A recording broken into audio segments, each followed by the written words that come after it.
सत्यंच अभिद्धात तपसोऽध्यजायत। दुनिया की में दो तरह की चीज होती है। एक वो होती है कि जिसको केंद्र से अगर पकड़ लिया जाए तो वो समूची पकड़ ली जाती है। आपको एक आश्चर्य की बात बताता हूँ।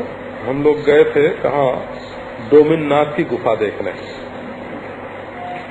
हरदा जिले में नर्मदा के तट पर एक हंडिया नाम का स्थान है, वहाँ डोमिननाथ की गुफा है। तो देखने के लिए हम लोग गए थे। 84 सिद्धों में से एक सिद्ध थे डोमिननाथ। तो डोमिननाथ की गुफा के ऊपर एक चट्टान है, बड़ी भारी चट्टान है, हजारों मन की चट्टान है बोला। क्या आश्चर्य है कि उसको 10 आदमी जाके हिलावें और उस पर हाथी चढ़ा दो तो नहीं हिलती है। लेकिन उसमें एक जगह ऐसी बनी हुई है कि उस पर आके अगर चिड़िया बैठ जाए तो वो हिलने लगते हैं। हाँ। तो उसका एक केंद्र है, मानो धरती पर जहाँ लगी हुई है उसके हिसाब से ऊपर उसका एक केंद्र पड़ता है। वो केंद्र उसको तौल देता है, दाहिने बाएं दाहिने बाएं दाहिने बाएं हो जाते हैं। पहाड़ को, पत्थर को एक जगह से पकड़ के उठा सकते हैं, उसको सत्य बोलते हैं बोला। पानी को एक जगह से पकड़ के, एक बूंद पकड़ के पानी को उठावे तो सारा पानी नहीं उठता। तो सत्य जो होता है उसका केंद्र होता है, और जो रित होता है उसका केंद्र नहीं होता। तो पृथ्वी सत्य है और जल रित है, और अग्नि सत्य है और वायु रित है। अग्नि के केंद्र को पकड़ करके अग्नि को काबू में कर सकते हैं, पर वायु को नहीं कर सकते। वायु रित है और आकाश सत्य है, और मन अंतःकरण जो है ना वो रित है और आत्मा सत्य है। नारायण ऋतंच सत्यंच अभिद्धात तपसोऽध्यजायत। वेद में ये मंत्र आता है। ऋत केंद्रीकृत सत्य, केंद्रीकृत पदार्थ, और ऋत विकेंद्रीकृत पदार्थ। ये दोनों जिस सत्य से धृत होते हैं वो कौन सी चीज है? तो वो अपना आपा है। अपने आत्मा के बिना ऋत और सत्य, लौकिक सत्य और लौकिक ऋत, और अंतर में मन ऋत और आत्मा सत्य। मन दौड़ती हुई चीज है, रूपांतरित होती हुई चीज है, अवस्थांतरित होती हुई चीज है, शरीर है, शीर्ण है, और ये पुरुष जो है नारायण। अच्छा, आप यदि अपने को केवल आकाशवत चेतन अपने आप को जाने, पूर्ण चेतन, तत्व की दृष्टि से सोचना पड़ता है ना, भाव की दृष्टि से नहीं।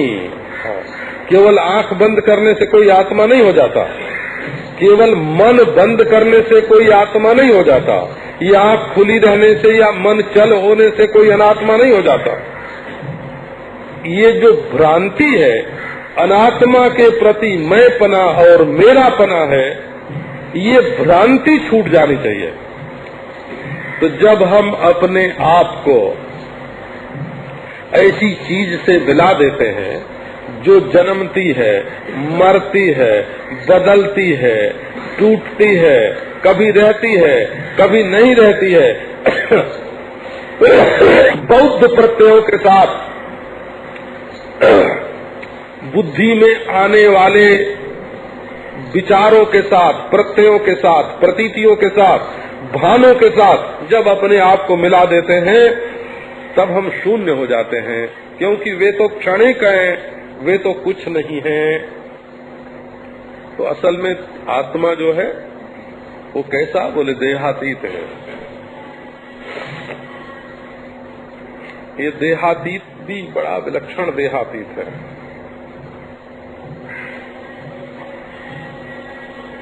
एक पत्थर की मूर्ति आपके सामने लाई जाए, चाहे औरत की हो चाहे मर्द की हो, औरता हो चाहे मर्द हो, दोनों संस्कृत के ही शब्द हैं, आप लोग डरना। औरता शब्द भी संस्कृत का है और मर्द शब्द भी संस्कृत का है। मर्दनम जिससे बनता है उसी से मर्द शब्द बनता है, और रता लता जिससे बनता है उसी से अवरता भी बनता है। हे भगवान, पत्थर की मूर्ति औरत हो चाहे मर्द हो। अब एक ने कहा कि ये औरत है, एक ने कहा कि ये पत्थर है।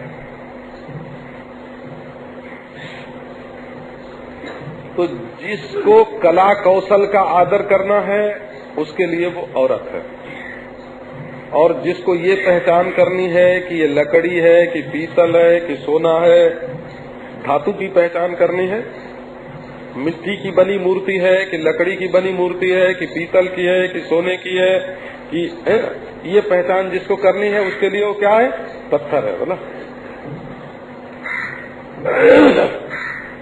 तो जिसको उस मूर्ति से प्रयोजन विशेष की सिद्धि करनी है, लोगों को दर्शन करा करके पैसा चढ़वाना है या टिकट वसूल करना है, उसके लिए तो ऐसी वो कलाकृति है कि वो चाहे जैसी बता दे। एक सज्जन के घर में बंबई में ही गया था, तो एक नटराजन की मूर्ति उनके घर में रखी हुई थी, नटराज की, चिदम्बर में, जैसे शंकर जी भगवान नृत्य मुद्रा में है ना। तो उन्होंने बताया कि मैंने 90,000 रुपए में खरीदी, और इतनी सी मूर्ति, इससे कुछ इतना, जैसे इतना मेरा, इतनी मूर्ति नटराज की मूर्ति है ना। माला के भीतर शंकर भगवान नृत्य कर रहे हैं। अब वो पीतल जो उसमें है वो 90,000 का नहीं है, बोला। अगर वो तोड़ फोड़ के बेची जाए तो पीतल की कीमत कितनी होगी? पीतल की कीमत तो मैं समझता हूँ 1,000 रुपया भी नहीं होगी। हाँ, 1,000 रुपया भी नहीं होगी। 1,000 रुपए की पीतल, 1,000 रुपए की पीतल वो नहीं होगी, पर उसकी 90,000 कीमत में उन्होंने अब से 10 बरस पहले खरीदा था। तो अब देखो, एक तो वो कलाकृति की कीमत हुई,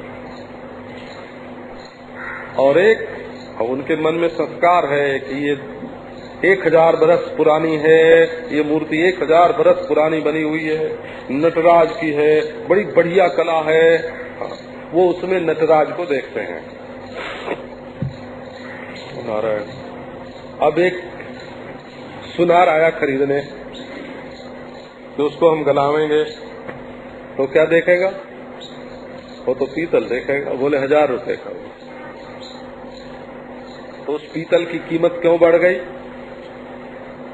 1000 बरस पुरानी होने से उसका सांस्कृतिक महत्व है ना। उसका सांस्कृतिक महत्व है, वो धात्विक महत्व नहीं है, तात्विक महत्व नहीं है, वास्तविक महत्व नहीं है, सांस्कृतिक महत्व है। ये हम लोगों के मन में जो मूल्यांकन होता है वो कहीं जातीय मूल्यांकन होता है, हमारी जात में इसकी बड़ी कीमत है। कहीं सांप्रदायिक मूल्यांकन होता है, हमारे फिरके में, पंथ में इसकी बड़ी भारी कीमत है, बड़ी भारी कीमत है ना। कहीं प्रांतीय मूल्यांकन होता है, कहीं राष्ट्रीय मूल्यांकन होता है, कहीं मानवीय मूल्यांकन होता है। तत्व की दृष्टि से वस्तु का मूल्यांकन करना होए, ये जो आपका देह है, नाक बढ़िया आगे की ओर बनी है, तो अब 2 आँख है, नाक के 2 छेद हैं, अगल बगल में 2 कान हैं। अगर इनमें थोड़ा फेर फार कर दिया जाए तो कैसा होगा, ये आप लोगों को अभी नहीं सोच सकता। अभी मैंने एक तस्वीर देखी, चित्र हो अखबार में छपे हुए, अब हमको उस अखबार का नाम तो मालूम नहीं है, क्योंकि वो अखबार अंग्रेजी था, तो हमें नाम ही नहीं मालूम हुआ। तो उसमें क्या चित्र छपा था कि हाथी के सिर पर शेर का मुंह था और शेर के मुंह पर हाथी का मुंह था। शेर की धड़ पर हाथी का मुंह था और हाथी की धड़ पर शेर का मुंह था। आपको देखने में तो ये बड़ा सुगम मालूम होता है ना। आप समझेंगे, आप सोचेंगे क्या गड़बड़ हो जाएगी, हैं? अब हाथी के धड़ पर जब शेर का मुंह गया तो पंजा तो हाथी के था ही नहीं, है ना। अब वो बेचारा अपने चक्की के समान बड़े बड़े पांव से क्या पहुंचावे मुंह में, और मुंह धरती पर जाता ही नहीं था, मुंह धरती पर जाता ही नहीं था, तो खाए क्या? काछा भी अच्छा भाई, उसको मांस दो खाने को। तो हाथी को के पेट को मांस पचाने की आदत नहीं, मुंह में मांस डालो तो पेट में पचे नहीं, मर गया बेचारा। अब शेर के मुंह पर क्या लगा? शेर की धड़ और मुंह हाथी का। अब शेर के पेट को तो चाहिए मांस और हाथी का मुंह उसको मंजूर नहीं करता, और सूंड से कहां से वो सूंड से मांस बटोर बटोर के कैसे मुंह में डाले? तो सूंड तो था ही नहीं ना उसके, सूंड तो शेर के मुंह में क्या हो। अब वो हाथी का सूंड जो है वो शेर के पेट को कैसे भरे, है ना। अच्छा, एक कछुआ के मुंह पर सारस लग गया हो, सारस कछुए के धड़ पर सारस का मुंह और सारस की धड़ पर कछुए का मुंह। अब वो कैसे भागे, क्या करे, कैसे खाए, है ना। दोनों विपत्ति में फंस गए। देखो ये बड़ा बढ़िया, बड़ा कलापूर्ण बना है, माने आपका जो शरीर है ये बड़ा कलापूर्ण बना है। तो कलाकृति की दृष्टि से आपकी आंख ठीक, कान ठीक, नाक ठीक, मुंह ठीक, पेट ठीक, हाथ ठीक, पांव ठीक, सब ठीक। लेकिन इसमें धातु क्या है, कभी इस पर विचार किया है? ये सकल सूरत के चक्कर में पड़कर, है ना, नटराज की मूर्ति तो बहुत बढ़िया, औरत की मूर्ति तो बहुत बढ़िया, मर्द की मूर्ति तो बहुत बढ़िया, लेकिन खिलौना से खेलते रहोगे कि इसमें जो धातु है, इसमें जो तत्व है, उसको भी पहचानोगे।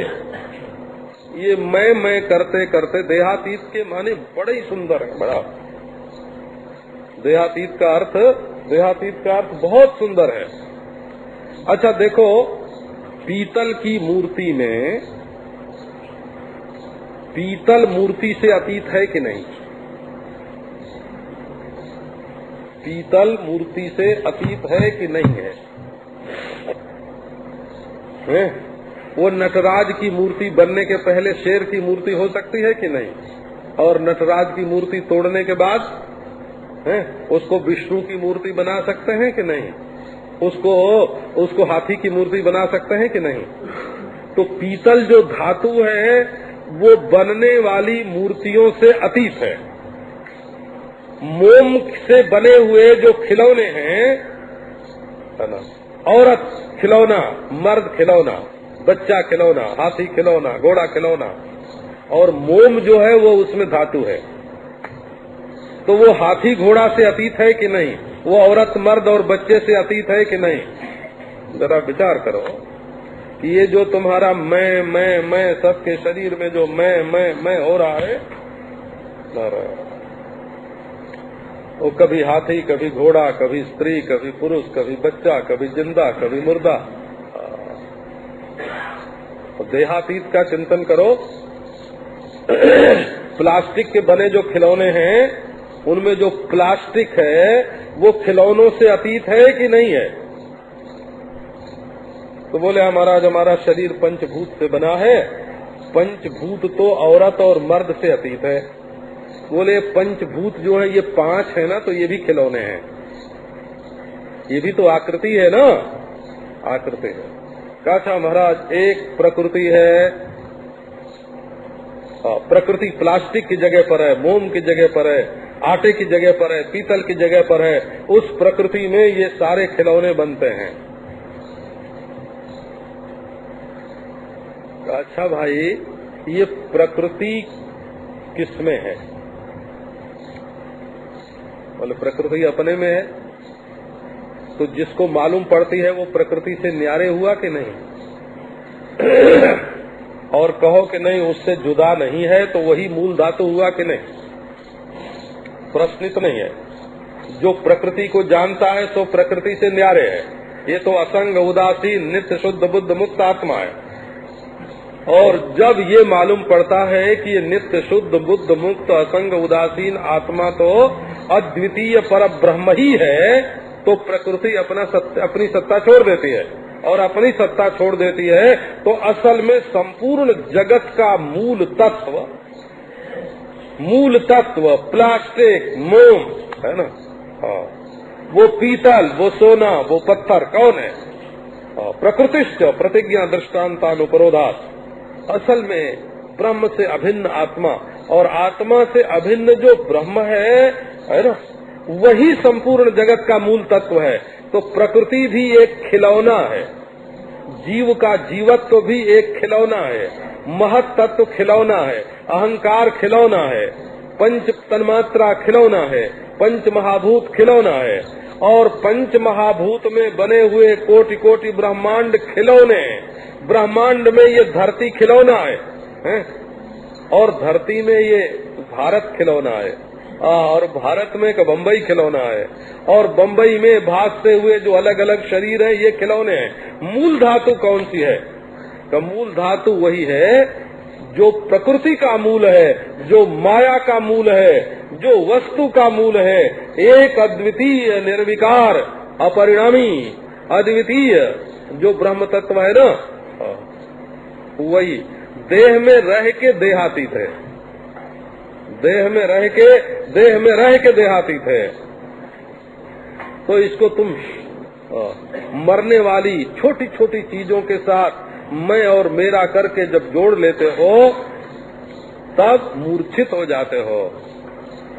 तब गंदगी का पता नहीं चलता है, तब अपने पराये का पता नहीं चलता है, दोस्त दुश्मन का पता नहीं चलता है। नारायण, ये क्या?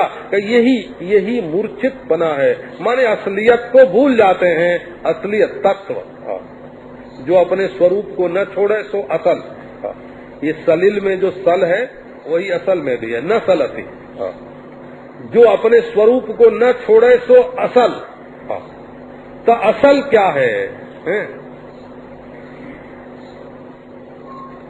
का असल जो है अपना आत्मा है, अपना स्वरूप है, यही असल है। अच्छा, तो फिर अब और कल सुनावेंगे। सायंकाल डी रोड तुलसी निवास में कल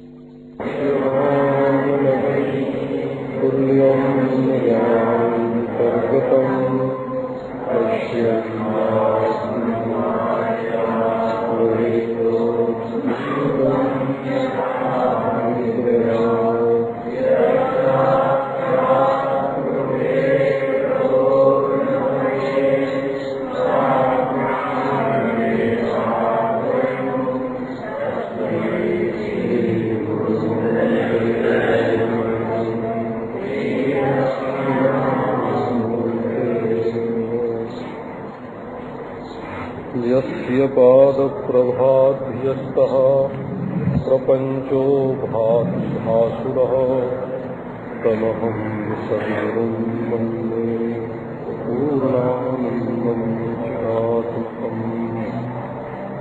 स्वात्मानं शृणु मूर्खत्वं श्रुत्या युक्त्या च पूरुषं देहातीतं सदाकारम् सुदुर्दर्शं भवादृशैः अहं शब्देन विख्यातः एक एव स्थितः परः स्थूलस्त्वनेकतां प्राप्तः कथं स्याद्देहकः पुमान्।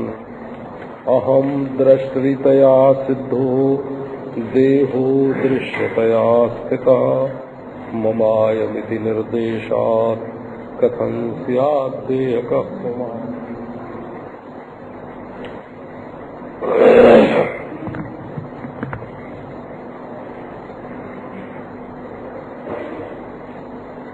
यदि कोई मनुष्य अपने को भूत समझने लगे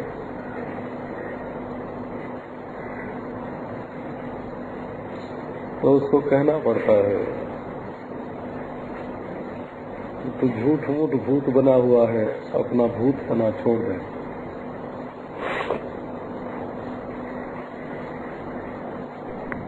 तो ये जो देह में मैंपना है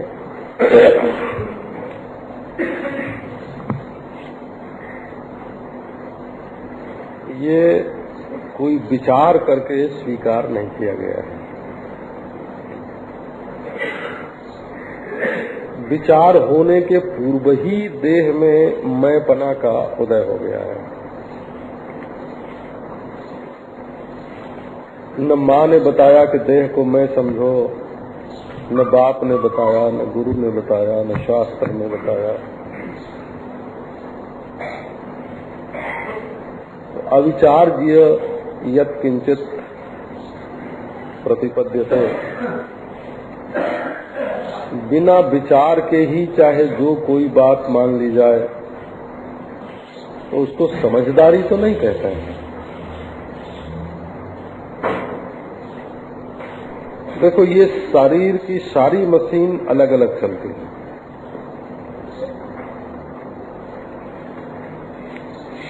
पांव अलग, पांव में एक एक हड्डी अलग है हो।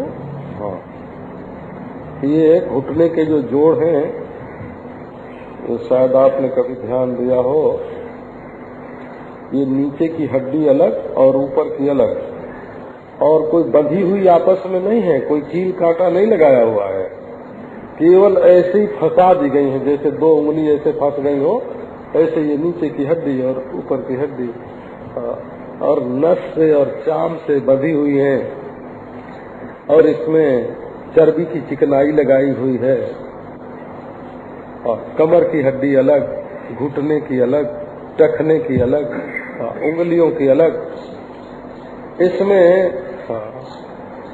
गेहूनी की अलग, तो यहाँ पंखे की अलग, सिर अलग, और इनमें रक्त अलग, पीप अलग, नस अलग। ये जो चेतन मैं बोलता है, इस जड़ को जब मैं बोलता है, मैं के बिना जिसकी सिद्धि ही नहीं हो सकती, ऐसी चीज को जब मैं बोलता है तो इसका मतलब होता है बिना विचारे बोलता है।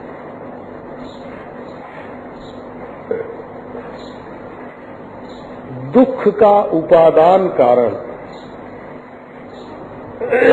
नारायण,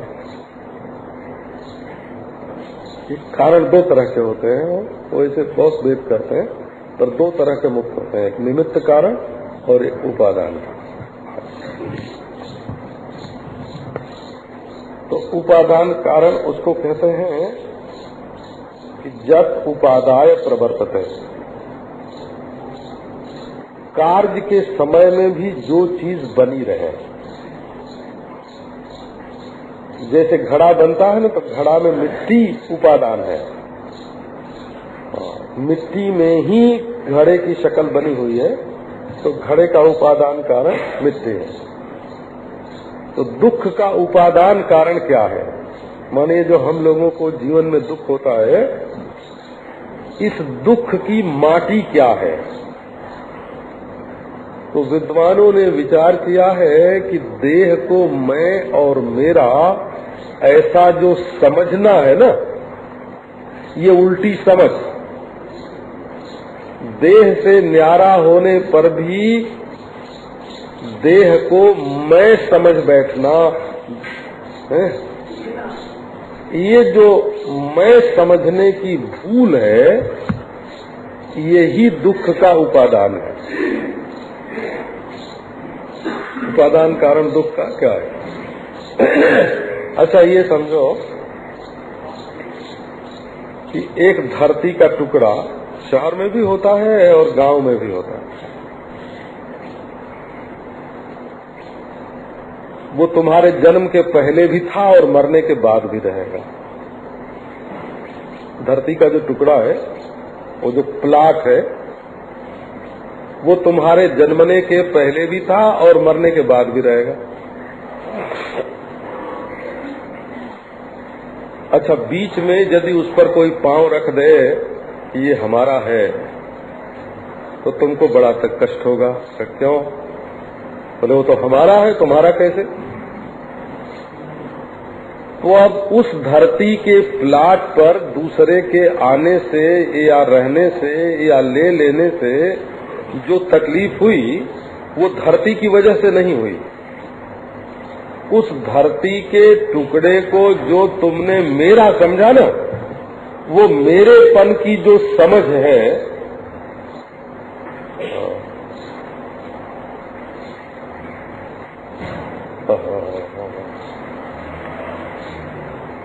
वो बड़ा दुख देती है। हमारे बचपन की याद है, एक खेत में हमारे घर में खेती होती थी, है ना, हमारे घर के लोग खेती करते थे। तो बचपन से हम उस खेत में खेती होते देखते, तो हम समझते थे कि ये खेत हमारा है।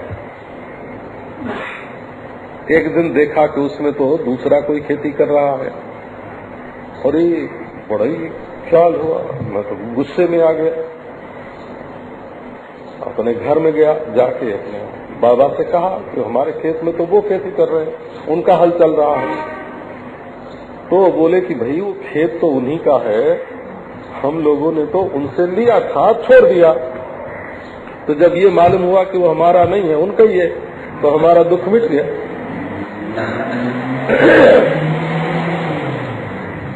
तो ये खेत में से दुख नहीं निकला हो, जमीन में धरती किसी को दुख थोड़ी देती है। धरती तो भगवान ने बनाई है। उसको जो मैं मेरा समझा ना, वो दुख देता है। तो पुराणों में ये कथा आती है। आजकल के लोग तो शास्त्र पुराण का नाम लेना जरा अच्छा नहीं समझते, लेकिन ये बात विष्णु पुराण में भी है और भागवत में भी है कि दृष्टवात्मनि जय व्यग्रान नृपान हसति भूरियम। जब दो राजा धरती के लिए आपस में संग्राम छेड़ देते हैं, लड़ाई करने लगते हैं, तो धरती माता हंसती है। तो क्यों हंसती है? बोले कि देखो, इनके बाप दादा हमको अपनी समझते थे, सो वो मर के तो हमारे अंदर उनका हड्डी मांस पसली सब हमारे अंदर मिल गई, और ये भी थोड़े दिनों के बाद मर जाएंगे और हमारे अंदर मिल जाएंगे। और लड़ते ये हैं कि धरती हमारी कि तुम्हारी। तो अब आप कहेंगे कि ये बात तो भाई गांव के किसानों की है, शहर के पढ़े लिखे लोगों की थोड़ी है। तो शहर के पढ़े लिखे लोग समझो सोने के टुकड़े के लिए लड़ते हैं, चांदी के टुकड़े के लिए लड़ते हैं। तो वो सोना वो चांदी तो तब से है जब तुम नहीं थे। एक रकम से तो ये बंबई नहीं बनी थी, है ना, जब भी सोना चांदी था। हिंदुस्तान पाकिस्तान का विभाग नहीं हुआ था जब भी सोना चांदी था। तो सोना चांदी के लिए दुख क्यों होता है? तो मैं और मेरा, तो उपादान कारण आप समझो। सोना एक धातु है, चांदी एक धातु है, तांबा पीतल एक धातु है, जड़ है। धरती एक धातु है, जड़ है। और उसमें देखो, मकान जब तक खरीदा नहीं है तब तक ढह जाए तो कोई दुख नहीं होगा, और खरीद लिया और ढह जाए तो बड़ा दुख होगा, और बेच दिया और ढह जाए तो भी दुख नहीं होगा। साफ मालूम पड़ता है ना कि वो मकान ने दुख नहीं दिया, वो हमारे मन में रहने वाले मैं और मेरा ने दुख दिया। ये तो हकदारी की बात हम कर रहे हैं, जहाँ हक हो वहाँ।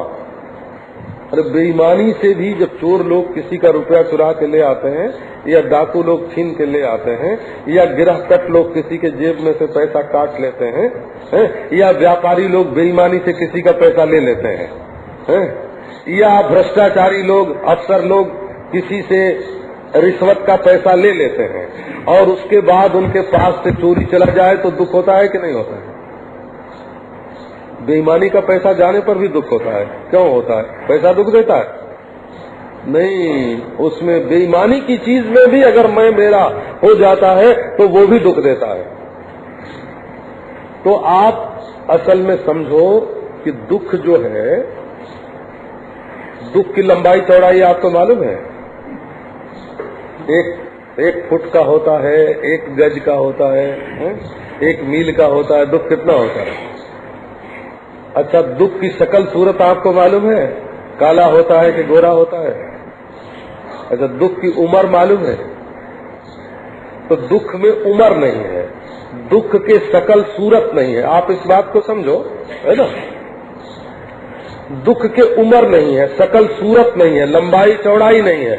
अच्छा, दुख में वजन कितना है? तो वजन नहीं है। माने न दुख में देश है, न दुख में काल है, न दुख कोई मैटर है। दुख तो हमारी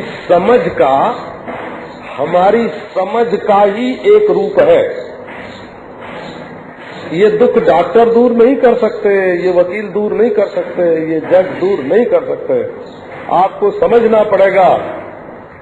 यदि दुख मैटर होता ना तो उसका उपादान कारण भी मैटर होता। दुख में यदि वो देश होता तो किसी देश में पैदा होता। दुख अगर काल होता तो वो किसी काल में, है ना, नियत काल में पैदा होता। जैसे दिन के बाद रात और रात के बाद दिन, अंधकार और प्रकाश चक्कर लगाते रहते हैं, और जैसे हम रास्ते में चलते हैं ना, तो जो पूरा मुंह से चलो तो एक एक कदम पर क्या होगा कि जो पहले कदम में पूरब था वो दूसरे कदम में पश्चिम हो जाएगा। हर कदम पर आप पूरब को पश्चिम बनाते हुए चलते हैं और हर मिनट को आप भविष्य से भूत बनाते चलते हैं, वर्तमान से भूत बनाते चलते हैं। तो असल में हर सुख को आप दुख बनाते चलते हैं, हर दुख को सुख बनाते चलते हैं। ये चित्त वृत्ति का खेल है। दुख सुख का उपादान देश नहीं है, काल नहीं है, क्योंकि उसमें लंबाई चौड़ाई नहीं है, उम्र नहीं है, उसमें शकल सूरत नहीं है, उसमें कोई वजन नहीं है। ये कोई वजनदार चीज नहीं है। ये सर्वथा मानसिक है। तो मानसिक जो चीज होती है वो समझ के फेर से, ये केवल कल्पना है। ये दुख हमारे जीवन में जितना है वो समझ के फेर से है। तो खेत भी दुख देता है, सोना भी दुख देता है, मकान भी दुख देता है ना? पति भी दुख देता है, पत्नी भी दुख देती है, पुत्र भी दुख देता है, बाप भी दुख देता है। परंतु कैसे वो दुख के निमित्त कारण वो कैसे बनते हैं कि जब आप उपादान कारण को, माने उल्टी समझ को अपने जीवन में धारण कर लेते हैं। दुख जितने होते हैं वो खोपड़ी की खराबी से होते हैं। अच्छा, तो ये सब तो हुई बाहर की बात, ये हुए दृष्टांत। अब समझो दार्ष्टान्त। ये जो देह है ना, ये वैसा ही है जैसा खेत होता है, जैसे सोना, जैसा चांदी, जैसा मकान, जैसे दूसरे का देह, जैसा दूसरे का देह वैसे ही अपना माना हुआ देह भी वैसा ही होता है। इसमें भी दुख का जो हेतु है वो मैंपना और मेरापना, ये उल्टी समझ है। ये उल्टी समझ ही इसमें दुख है।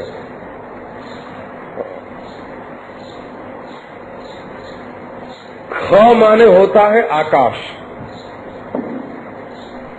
आकाश माने हृदयाकाश, अपने दिल में जो अवकाश है।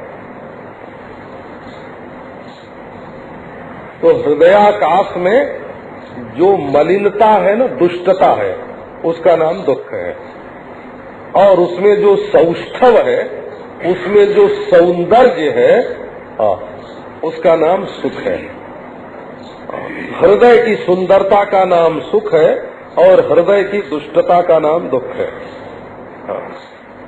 आकाश में जब आंधी आ गई, धूल उड़ने लगी, दुर्दिन हो गया, है ना, ये सब आए हुए हैं, तो बोले आज तो आकाश धूमिल है,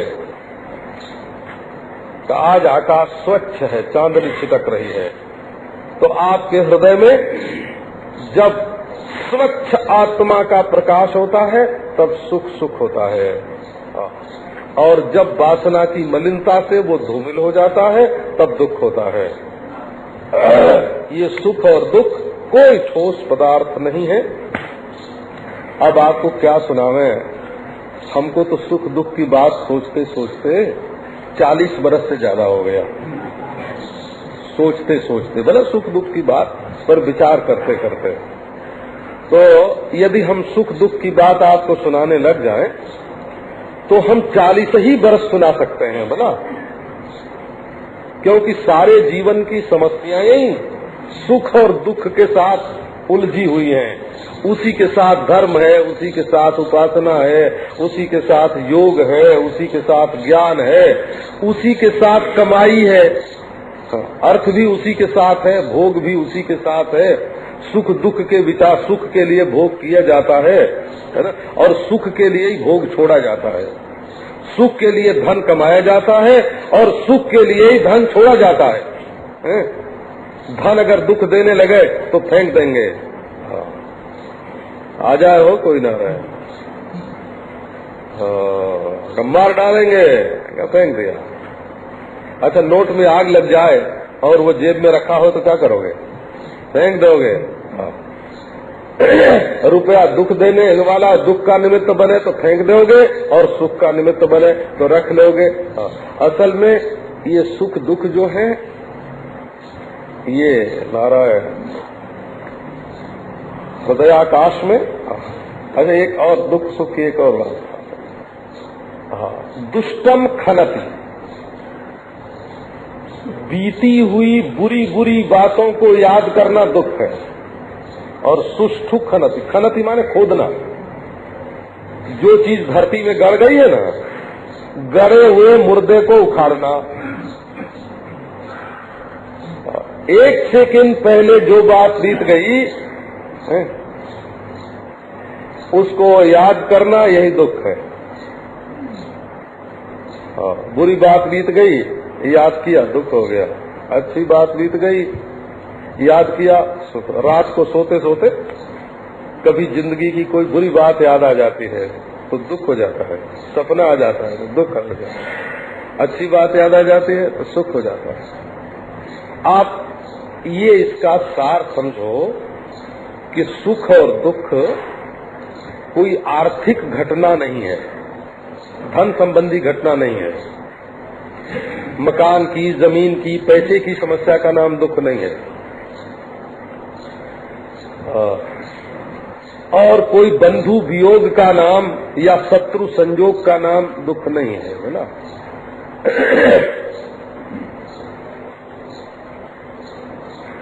दुख कोई धार्मिक घटना नहीं है, दुख कोई पदार्थ वस्तु नहीं है। दुख एक मानसिक संघटना है, इसलिए इसको दूर करने का उपाय भी मानसिक ही है। तो महाभारत के वन पर्व के प्रारंभ में ही ये प्रसंग आया है कि यदि कोई दुखी होए तो उसको मानसस्य प्रियाख्यानात्, उसको ऐसी बात सुनाओ, है ना, कि जिससे वो प्रसन्न हो जाए, तृप्त हो जाए। एक ऐसी खबर उसके पास पहुंचाओ कि तुम्हारा बड़ा भारी प्यारा, है ना, जिसके लिए तुम व्याकुल रहते हो, है ना, आज वो विजयी हो गया है ना, आज उसको इतना पुरस्कार मिला है, आज वो तुम्हारे पास आने वाला है। देखो उसके मन पर असर पड़ेगा कि नहीं? एक बार मुस्कुराहट आ जाएगी। हाँ, उसके जीवन में जो प्यारी प्यारी घटनाएं हुई हैं वो बात सुनाओ, जब उसको अभिनंदन पत्र मिला है, जब उसको तारीफ हुई है, वो बात सुनाओ जब उसको आमदनी हुई है, उसके सामने बारंबार दुख की याद नहीं दिलाना।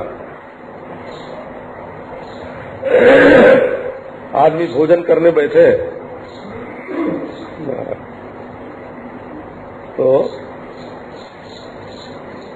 अब वो भोजन का थोड़ी देर तो बेचारे को ऐसा समय मिला है कि कुछ नमक मिर्च का स्वाद मिले और जीव के स्वाद से वो खुश हो। अब उस समय उसको याद दिला दिया कि देखो कहीं अपच न हो जाए, है ना, तो भोजन का स्वाद ही चलता जाएगा, है ना, भोजन का स्वाद ही चले जाएगा। तो ऐसे ही मनुष्य को विचार के साथ काम करना चाहिए। कहने का अभिप्राय यह है कि ये सुख और दुख विचार, गलत विचार से पैदा हुए हैं और ये शुद्ध विचार से दूर हो जाते हैं। तो ये देह में जो अहमपना और ममपना है, श्रुति से और युक्ति से विचार करो।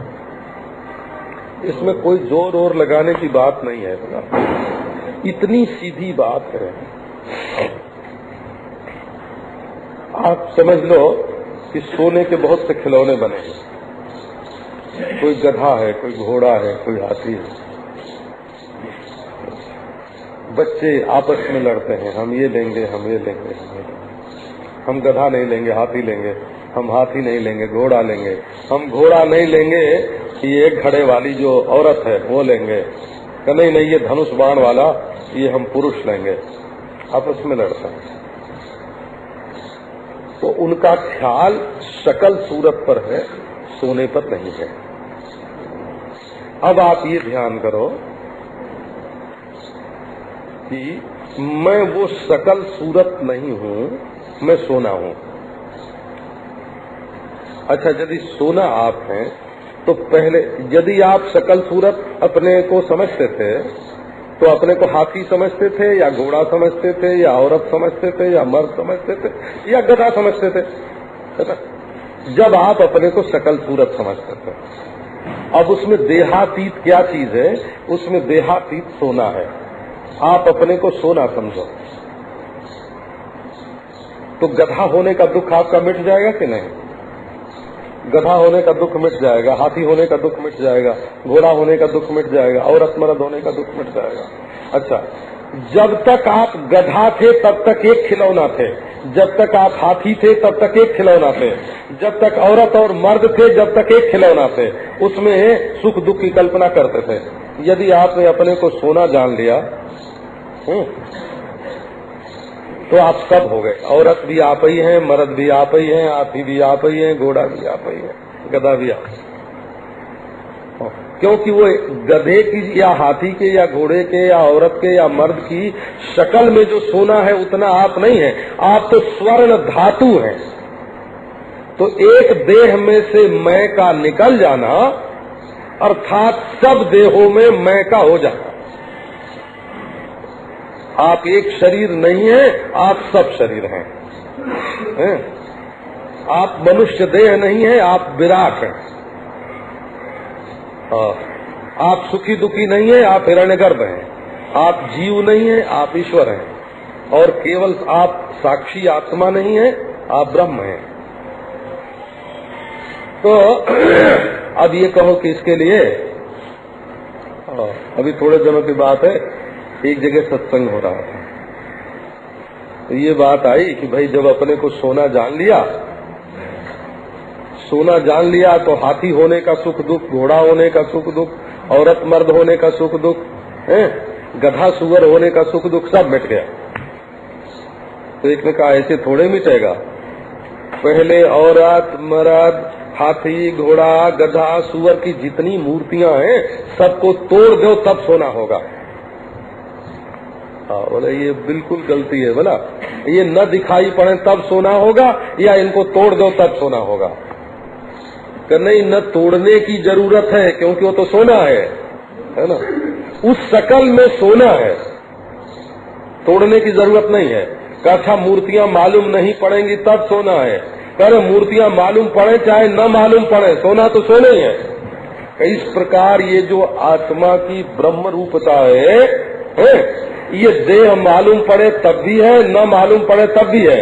देह टूट जाए, मर जाए तब भी सोना है, और देह बना रहे तो भी सोना है। एक बात है केवल कि सृष्टि में जितनी मूर्तियां हैं, देवता की, दानव की, मानव की, ब्रह्मा की, विष्णु की, रुद्र की, कोटि कोटि ब्रह्मांड की जितनी सकल सूरतें हैं और जितनी मूर्तियां हैं, वो स्वर्ण ब्रह्म में, ब्रह्म रूप स्वर्ण में वो घटित हैं, कल्पित हैं, कृदृप्त हैं, केवल कल्पना है, और असल में ब्रह्म ही सोना है, ब्रह्म ही तत्व है। तो ऐसी स्थिति में, ऐसी पूर्णता होने में, जैसे मिट्टी सबके भीतर एक मिट्टी है, जैसे पानी सबके भीतर एक पानी है, जैसे आग सबके भीतर एक आग है, जैसे हवा सबके भीतर एक हवा है। हम इतने लोग बैठे हैं, सब एक हवा में सांस ले रहे हैं कि नहीं? सबके शरीर में एक ही सांस जाती और निकलती है। हम सब लोग एक प्राण द्वय देही हैं। शरीर दो होने पर भी हमारी सांस एक है।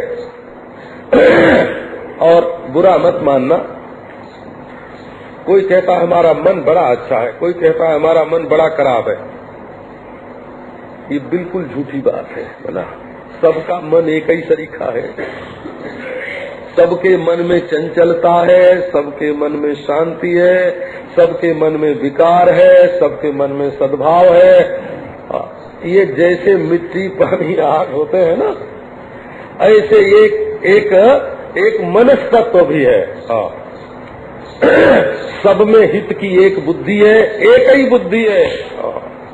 हम लोगों में मिलती जुलती चीजें बहुत हैं। देखो यहाँ जितने लोग बैठे, सबके बगल में ही कान है, किसी के सिर के ऊपर कान तो नहीं है ना। सबके आगे ही तो आँख है, सबके मुंह के ऊपर ही तो नाक है? सबके मुंह में ही तो दांत है ना, सबके हाथ हैं, सबके पांव हैं। हम लोगों में मिलती जुलती चीजें, सदृश जितनी वस्तुएं हैं उतनी विषमता नहीं है। हम विषमता को पकड़ लेते हैं और समता को नहीं पकड़ पाते हैं। ये हमारे मन का दोष है। मन भी सबका एक तरीका है। और आपके गुरुजी भी जब खाते हैं, है ना, तो उनको भी मालूम पड़ता है कि ये नमक है, ये खटाई है, ये मिर्च है। ठीक वैसे ही जैसे चेला जी को मालूम पड़ता है ना। गुरु जी के मन में भी वैसे ही 1000 चीजें आती हैं जैसे चेला जी के मन में। और जैसी नींद चेला को आती है वैसी गुरु को आती है।